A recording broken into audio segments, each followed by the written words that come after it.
एक खामोश हेडलाइन, मौत का आगाज। रात के 11 बजे न्यूजीलैंड टुडे के दफ्तर में सन्नाटा पसरा था। सिक्योरिटी गार्ड ने देखा विक्रम सिंह, शहर के सबसे निडर न्यूज एडिटर, अपने केबिन में बेजान पड़ी हैं, सिर कीबोर्ड पर झुका हुआ। गार्ड ने घबराकर दरवाजा खटखटाया, लेकिन कोई जवाब नहीं आया। उसने कांपते हाथों से पुलिस को फोन किया। कुछ ही मिनटों में पुलिस पहुंच गई। न्यूज रूम की हलचल आज डरावनी खामोशी में बदल चुकी थी। पुलिस ने कमरे को सील किया। जांच शुरू हुई। कोई जबरदस्ती या संघर्ष के निशान नहीं थे। सब कुछ सामान्य, जैसे काम के बोझ तले दबा कोई इंसान। तभी एक अफसर ने कंप्यूटर स्क्रीन देखी। वर्ड डॉक्यूमेंट खुला था। सिर्फ एक line, next headline, my death. क्या यह विक्रम का सुसाइड नोट था या किसी कातिल का संदेश?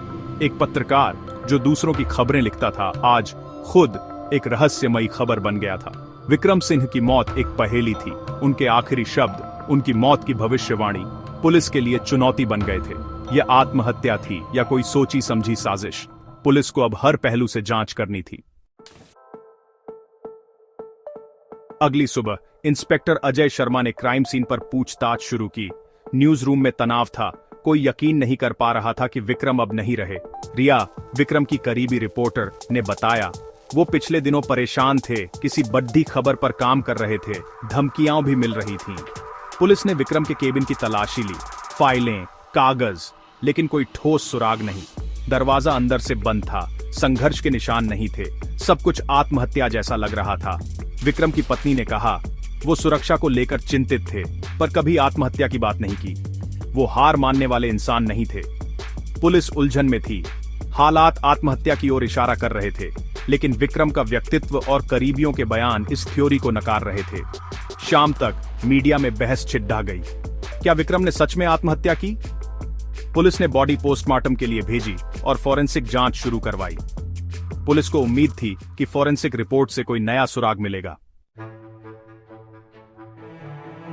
2 दिन बाद फॉरेंसिक रिपोर्ट ने केस का रुख बदल दिया।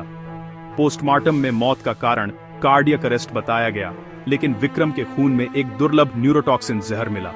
यह जहर हार्ट अटैक जैसे लक्षण देता है, जिससे मौत प्राकृतिक लगती है। अब साफ था, यह आत्महत्या नहीं, हत्या थी। पुलिस हैरान थी। जहर शरीर में पहुंचा कैसे? न इंजेक्शन का निशान, न खाने पीने में जहर। फॉरेंसिक टीम ने केबिन की हर चीज की जांच की। कॉफी, पानी, पेन, फाइलें, कुछ नहीं मिला। तभी एक एक्सपर्ट ने कीबोर्ड की कुछ कीज पर हल्का रंग देखा। जांच में पता चला उन्हीं बटनों पर जहर की पतली परत थी। यह कॉन्टैक्ट पॉइजन था। त्वचा के संपर्क में आते ही असर करता है। विक्रम की आदत थी सोचते हुए कीबोर्ड पर उंगलियां फिराना। कातिल ने इसी आदत का फायदा उठाया। जैसे जैसे विक्रम टाइप करते गए, जहर उनके शरीर में फैलता गया। पुलिस के पास अब हत्या का तरीका था, लेकिन कातिल अब भी अंधेरे में था।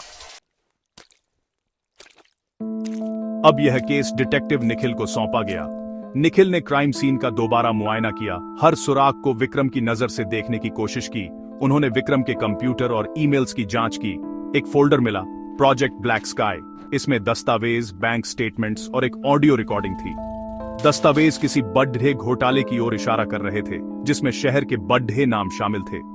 निखिल ने रिया से प्रोजेक्ट ब्लैक स्काई के बारे में पूछा। रिया ने बताया विक्रम 6 महीने से इस पर काम कर रहे थे। यह एक राजनीतिक और कॉर्पोरेट घोटाले से जुड़ा था। विक्रम ने सबूतों की एक कॉपी सुरक्षित जगह भी रखी थी। अब तस्वीर साफ होने लगी। विक्रम की मौत का सीधा संबंध उस खबर से था जिसे वो छापने वाले थे। शक की सुई अब शहर के सबसे ताकतवर लोगों की ओर घूम रही थी। डिटेक्टिव निखिल ने प्रोजेक्ट ब्लैक स्काई की फाइलों का अध्ययन किया।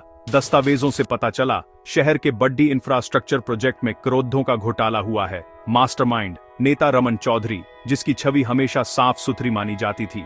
फोल्डर में मिली ऑडियो रिकॉर्डिंग रमन चौधरी और एक बिल्डर के बीच घोटाले के पैसे के बंटवारे की बातचीत थी। विक्रम ने यह रिकॉर्डिंग स्टिंग ऑपरेशन से हासिल की थी। खबर छपने के बाद विक्रम को कई धमकी भरे फोन आए, लेकिन इस बार दुश्मन आम नहीं थे, सत्ता और पैसे के ताकतवर लोग। निखिल का शक अब पूरी तरह रमन चौधरी और उसके करीबियों पर था। विक्रम की कहानी अब एक पत्रकार को न्याय दिलाने की लड़ाई बन चुकी थी।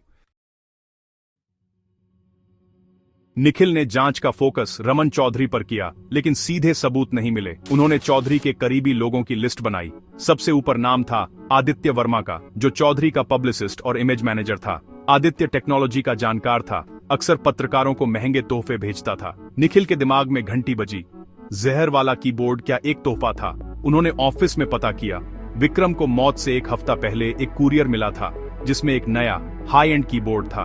भेजने वाले का नाम नहीं, बस एक टेक कंपनी का लोगो था। विक्रम ने पुराना कीबोर्ड हटाकर नया इस्तेमाल करना शुरू कर दिया। निखिल को यकीन हो गया, यही कीबोर्ड मौत का हथियार था। अब उन्हें बस ये साबित करना था कि कीबोर्ड किसने भेजा। निखिल ने कुरियर कंपनी से पार्सल की जानकारी निकाली। पता चला पार्सल एक पॉश इलाके की पैकिंग सर्विस से बुक हुआ था। सीसीटीवी फुटेज में एक आदमी टोपी और चश्मा पहने पार्सल बुक करवा रहा था। पहचानना मुश्किल, लेकिन उसकी गड्डी पर नजर गई। निखिल ने आदित्य वर्मा की सोशल मीडिया प्रोफाइल देखी। एक पार्टी की तस्वीर में वही लिमिटेड एडिशन घाटी। टेक कंपनी का लोगो भी फर्जी निकला। ऐसी कोई कंपनी थी ही नहीं। अब आदित्य वर्मा के खिलाफ केस मजबूत हो गया था। उसी ने जहरीला कीबोर्ड भेजा था। निखिल ने आदित्य की गिरफ्तारी का आदेश दिया। अब असली सच सामने लाने की बारी थी। पूछताछ के कमरे में आदित्य वर्मा बैठा था, चेहरे पर घबराहट नहीं। उसने विक्रम की मौत पर अफसोस जताया, लेकिन निखिल ने सबूत सामने रख दिए। सीसीटीवी फुटेज, गड़ढी, फोरेंसिक रिपोर्ट, फर्जी कंपनी।